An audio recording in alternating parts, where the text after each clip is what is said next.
Abbiamo deciso di dedicare questo numero della newsletter all'ultimo caso, quello di una ragazzina di 16 anni, Eleonora Noventa, uccisa alla periferia di Mestre per mano di un uomo, di un violento, una persona che aveva in dotazione una pistola e l'ha usata contro la ragazzina e contro se stesso. I casi di violenza sessuale nei confronti delle donne sono il reato che è più in aumento in questo paese ormai da molti anni.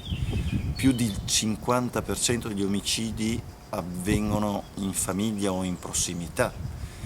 Io credo vada aperta anche una riflessione combattendo quell'idea leghista che più armi ci sono in circolazione, più le nostre città sono sicure, più le nostre famiglie sono sicure.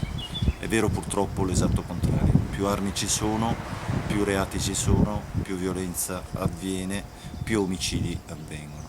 Io credo che il Partito Democratico, ribadendo il suo concetto di forza che vuole esprimersi per la non violenza, per la pace, per i diritti umani e per la lotta contro l'aumento dei reati nel nostro paese, io credo che il Partito Democratico debba fare una grande campagna sia sul tema della violenza sessuale, sia sul tema della violenza più in genere alle donne.